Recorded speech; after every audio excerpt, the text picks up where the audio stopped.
नमस्कार, मैं हूं ज्योतिषाचार्य मुरारी पांडे। स्वागत है आपका अपने चैनल एस्ट्रो गुरुवाणी में। मित्रों, आज हम चर्चा करेंगे कुंडली मिलान के बारे में। ज्योतिष का इतिहास बहुत पुराना है। कहा जाता है कि जब से काल यानी कि दुनिया प्रारंभ हुई है तब से ज्योतिष है। प्राचीन समय से चली आ रही कुंडली मिलान की परंपरा आज भी महत्वपूर्ण अंग बनी हुई है। हमारे हिंदू समाज में 16 संस्कार की व्यवस्था की गई है जो जन्म से लेकर मृत्यु तक है। उन संस्कारों में एक संस्कार है शादी यानी विवाह संस्कार। शादी करने से पूर्व कुंडली मिलान करने की एक हमारी पुरानी परंपरा है। सामान्य तौर पर देखा जाता है कि माँ बाप अपने बच्चे की कुंडली लेकर किसी पंडित जी के पास या ज्योतिषी के पास जाते हैं और ज्योतिषी से कुंडली मिलाने के आग्रह करते हैं। ज्योतिषी पंचांग देखकर अष्टकूट मिलान करके और जब देख लेते हैं कि 18 या 18 से अधिक गुण मिल रहे हैं तो शादी करने की इजाजत दे देते हैं। गुण मिलना चाहिए, लेकिन गुण के साथ साथ ग्रहों का मिलना बहुत जरूरी होता है। जातक के जन्मांक चक्र में यानी जो कुंडली होती है उसमें विवाह से संबंधित कुछ महत्वपूर्ण कारक होते हैं। ये कारक है सप्तम भाव एवं सप्तम भाव का स्वामी सप्तमेश, द्वादश भाव और उसका स्वामी द्वादशेश, द्वितीय भाव और द्वितीय भाव के स्वामी द्वितीयेश, पंचम भाव और पंचम भाव के स्वामी पंचमेश, अष्टम भाव एवं अष्टमेश। इसके अलावा पुरुषों के लिए शुक्र ग्रह और स्त्रियों के लिए गुरु ग्रह कारक होते हैं।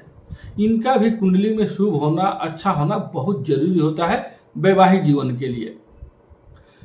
लड़का और लड़की की कुंडली में सप्तम भाव और सप्तम भाव के स्वामी यानी कि सप्तमेश की स्थिति अच्छी होनी चाहिए।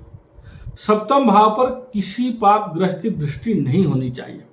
आप सबको पता है कि वैवाहिक जीवन के लिए जो कुंडली में 12 घर होते हैं उसमें जो 7वां घर होता है जिसे संस्कृत में सप्तम भाव बोलते हैं, वो वैवाहिक जीवन का विचार किया जाता है। तो उस घर में कोई अशुभ ग्रह नहीं रहना चाहिए या किसी भी अशुभ ग्रह की यानी कि राहु की, शनि की, मंगल की अशुभ दृष्टि भी नहीं होनी चाहिए। दूसरी चीज, द्वादश भाव और उसके स्वामी की स्थिति कुंडली में बहुत महत्वपूर्ण हो जाता है कि उसकी स्थिति कैसी है, क्योंकि द्वादश भाव शय्या सुख का घर होता है। यानी कि यदि कुंडली में द्वादश भाव की स्थिति अच्छी नहीं है तो शादी होने के बाद भी जातक को पत्नी का सुख नहीं मिल पाएगा।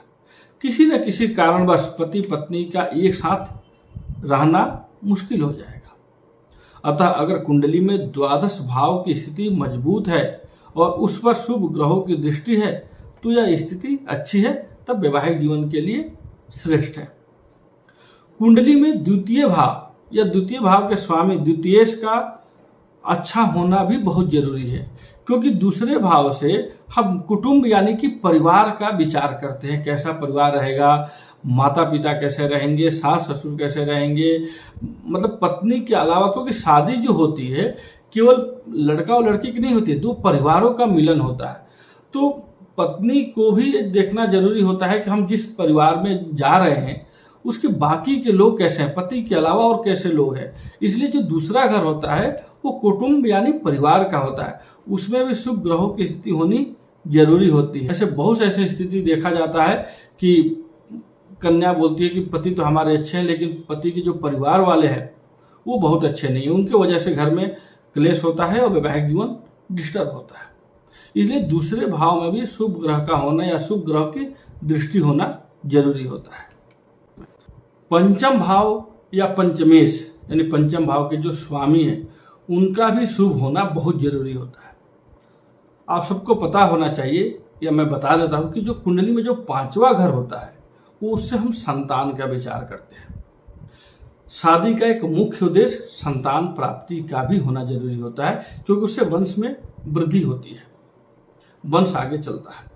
तो यदि शादी हो और संतान में दिक्कत आ जाए तब भी वैवाहिक जीवन अच्छा नहीं माना जाता है, वैवाहिक जीवन में समस्याएं आ जाती है। कई बार तो ऐसा देखा गया है कि जिस स्त्री को संतान की समस्या रहती है तो अभी दूसरी शादी भी कर लेता है। इसीलिए पंचम भाव का शुभ होना या पंचम भाव में शुभ ग्रहों की दृष्टि होना बहुत जरूरी होता है एक सफल वैवाहिक जीवन के लिए। आखिरी में हम यही कहना चाहेंगे कि गुण ही सब कुछ नहीं होता है, गुण के साथ साथ ग्रहों का मिलना बहुत जरूरी होता है। इसीलिए अगर ग्रह मिल रहे हैं तो गुण कम भी मिले तो कोई दिक्कत नहीं है, वैवाहिक जीवन में कोई समस्या नहीं आएगी। उम्मीद करता हूं कि वीडियो आपको पसंद आई होगी। पसंद आई है तो आप लाइक करिए, शेयर करिए, सब्सक्राइब करिए। यदि आप भी अपने या अपने किसी शुभ चिंतक के कुंडली मिलान करवाना चाहते हैं तो कमेंट में अपना date of birth, time, birth मुझे भेजिए। मैं खुद कुंडली मिलाकर और उसका निष्कर्ष बताऊंगा और ये बताऊंगा कि अच्छा रहेगा या नहीं रहेगा। जय श्री राम। शुभ हो, मंगलमय हो।